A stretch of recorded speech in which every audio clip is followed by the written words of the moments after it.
Study जीवन में आप सबका स्वागत है। मैं हूं आत्माराम और मेरे साथ है स्टडी जीवन की पूरी टीम। आप सबको पता है कि जनरल साइंस का ये सेक्शन चल रहा है। इसके अंदर आपको आज ये दूसरा वीडियो है। इसके अंदर आपको बायोलॉजी की ब्रांच के बारे में बताएंगे। बायोलॉजी की जो विभिन्न शाखाएं हैं जिनके बारे में आपको आपके एग्ज़ाम में पूछा जाता है, उन शाखाओं के बारे में बताएंगे। सबसे पहले एक नंबर पे आ जाती है साइटोलॉजी। साइटोलॉजी कोशिका अध्ययन के लिए जानी जाती है। साइटोलॉजी कोशिका अध्ययन के लिए जानी जाती है। औतिकी ऊतकों के अध्ययन के लिए जानी जाती है। ये शाखाएं बहुत ही जरूरी रहने वाली है। आपके एग्ज़ाम में 1 नंबर का क्वेश्चन, 2 नंबर का क्वेश्चन, 1 से 2 क्वेश्चन सीधे के सीधे इसी वीडियो से आपको मिलने वाले हैं। अकारिकी एक शाखा ऐसी है जो पौधों की बाह्य संरचना का अध्ययन करवाती है। अनुवांशिकी लक्षणों के पीढ़ी दर पीढ़ी संरक्षण की विधियों के कारणों का अध्ययन करवाती है। ये शाखा आपको याद करनी है और आपके एग्ज़ाम में आने की बहुत ज़्यादा संभावना भी है। पारिस्थितिकी तंत्र जीवधारियों और उनके वातावरण के पारस्परिक संबंधों का अध्ययन करवाती है। पोलियोनोलॉजी जीवाश्मों का अध्ययन करवाने के लिए जानी जाती है। आगे चलते हैं। आगे है एंथोलॉजी जानवरों के व्यवहार के अध्ययन के लिए जानी जाती है, पढ़ी जाती है। स्पेस बायोलॉजी अंतरिक्ष का जीवधारी पर प्रभाव का अध्ययन करवाती है।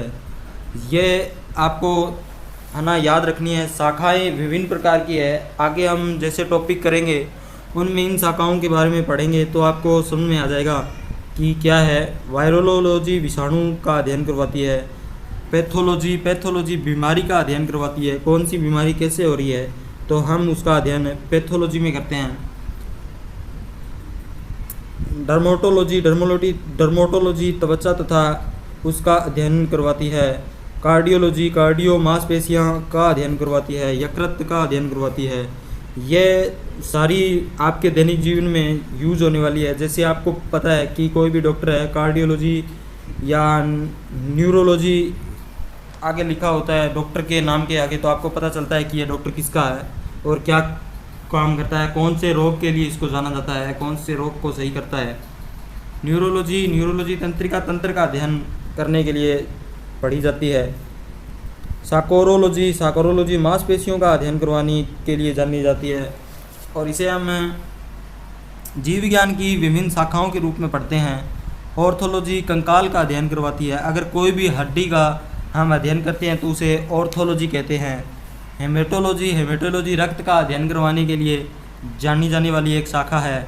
रक्त का अध्ययन करवाने के लिए जाने जाने वाली एक शाखा है। एक्सोबायोलॉजी पृथ्वी के बाहर का जीवन कैसे है, कैसे जीते हैं, उसका अध्ययन करवाती है। एंटोमोलॉजी कीड़े मकोड़ों का अध्ययन करवाती है। कौन सा कीड़ा व मकोड़ा क्या करता है, कौन किसको खाता है, किससे जीता है। टैक्सोनोमोलॉजी जीव विज्ञान की शाखा जिसमें नामकरण तथा वर्गीकरण की वर्णन किया जाता है, उसे टैक्सोनोमोलॉजी कहा जाता है। नेफ्रोलॉजी गुर्दों का अध्ययन करवाने के लिए जानी जाने वाली एक ऐसी शाखा है जो जीव विज्ञान की बहुत प्रमुख शाखा है। ये आपको पता होना चाहिए। भ्रूण विज्ञान आप सबको पता होगा कि गर्भ में पढ़ रहे बच्चों के विकास का अध्ययन भ्रूण विज्ञान के अंदर किया जाता है। पोलोमोलॉजी फलों का अध्ययन, फल कैसे कौन सा है उसका अध्ययन करवाने के लिए पोमोलॉजी का यूज़ किया जाता है। पोलोलॉजी मिट्टी का अध्ययन करवाने के लिए। फाइकोलॉजी शैवाल का अध्ययन करवाने के लिए जानी जाने वाली शाखा है। लिम्नोलॉजी झिल्लियों का अध्ययन करवाने के लिए बहुत इम्पोर्टेंट रहने वाली ये शाखा है। याद रख लेना। ये आपके एग्ज़ाम में सीधे से सीधे 2 से 3 क्वेश्चन शाखा के बारे में पढ़ते हैं। गायनेकोलॉजी स्त्री के विभिन्न रोगों का अध्ययन करवाने के लिए गायनेकोलॉजी का अध्ययन किया जाता है। ओकोलॉजी कैंसर का अध्ययन करने के लिए। एंथ्रोपोलॉजी फूलों का अध्ययन के लिए। एंथ्रोपोलॉजी फूलों का अध्ययन करने के लिए जानी जाती है। कृषि विज्ञान आप सबको पता होगा, उपयोगी पौधों की खेती करने के लिए कृषि विज्ञान का नाम आता है। एग्रोनॉमी फसल की खेती और खेत प्रबंधन का अध्ययन करने के लिए जानी जाती है। तो मिलते हैं अगले वीडियो में। तब तक हमारे इस वीडियो को शेयर करें, लाइक करें, सब्सक्राइब करें।